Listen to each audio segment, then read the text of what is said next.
រឿងអតិច្ចារិនិតទោសកាមក្បត់ចិត្តស្វាមី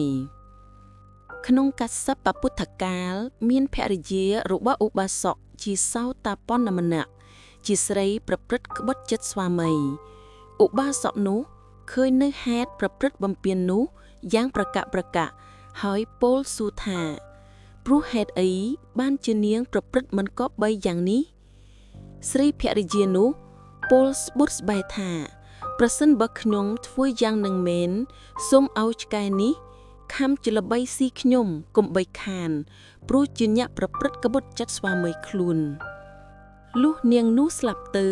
បានកើតជាប្រែតឈ្មោះវេមនិកាខឹងស្រៈឈ្មោះកណ្ណមុណ្ឌៈពេលថ្ងៃសោយសម្បត្តិទឹកពេលយប់រងទុកជាខ្លាំងនឹងស្រដីពីព្រះចៅក្រុងពារាណសីទ្រង់ស្ដេចចេញប្រប៉ោតព្រៃដើម្បីបរបានមൃគីក៏ដល់ទូស្រះកណ្ណមុណ្ឌៈនោះតាមលំដាប់សោយសម្បត្តិជាមួយនាងប្រែតនោះនាងវេមនិកានោះមិនឲ្យព្រះរាជាជ្រាបសោះអំពីរឿងរងទោសទុក្ខក្នុងពេលយប់ព្រះរាជាទ្រង់ព្រះតម្រិះថាស្ត្រីនេះទៅណាអេលុះជ្រាបហើយស្ដេចយាងទៅប្រថាប់ចិត្តពីក្រោយខ្នងនាងស្រាប់តែឃើញឆ្កែមួយបោលចេញពីស្រះឈ្មោះកណ្ណមុណ្ឌៈនោះមកទំពាស៊ីនាងវេមនិកាឬសួរបង្ងាក់ខកទើបហូតដាវកាប់ឆ្កែមួយរឹបដាច់ជាពីរកំណាត់នោះបានคล้ายទៅជាឆ្កែពីរព្រះរាជាកាប់ឆ្កែនោះជាកំណាត់ទៀត4កំណាត់នោះបានคล้ายទៅជាឆ្កែ4ព្រះរាជាកាប់ឆ្កែនោះជាកំណាត់ទៀត8កំណាត់នោះបានคล้ายទៅជាឆ្កែ8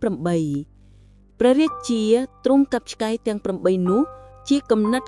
ទៀត16កំណាត់ទាំង16នោះ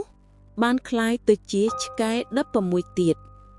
នាងវេមនិកាពោលថាបុព្វព្រះរាជស្វាមីស្ដេចទ្រង់ធ្វើអីនេះព្រះរាជាពោលសួរវិញថា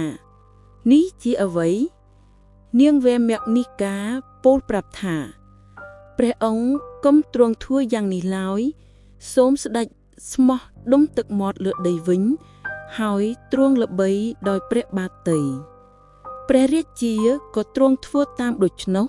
ឆ្កែទាំង16ក៏បាត់ទៅកម្មរបស់នាងវេមនិកាក៏អស់ក្នុងថ្ងៃនោះព្រះរាជាទ្រង់មានព្រះរាជចិន្តាវិបដិសារីក្រៃពេកទើបទ្រង់ប្រារព្ធនឹងយាងត្រឡប់ទៅព្រះនគរវិញនាងវេមនិកាពោលខាត់ថាបពិតព្រះរាជស្វាមីកម្មរបស់ទូលព្រះបង្គំជាខ្ញុំអស់ហើយសូមព្រះករុណាជាម្ចាស់ស្ដេចគុំយាងទៅនៅរួមគ្នាក្នុងទីនេះហើយព្រះរាជាមិនទ្រង់ព្រះសណ្ដាប់សោះក៏ស្ដេចយាងទៅព្រះនគរវិញ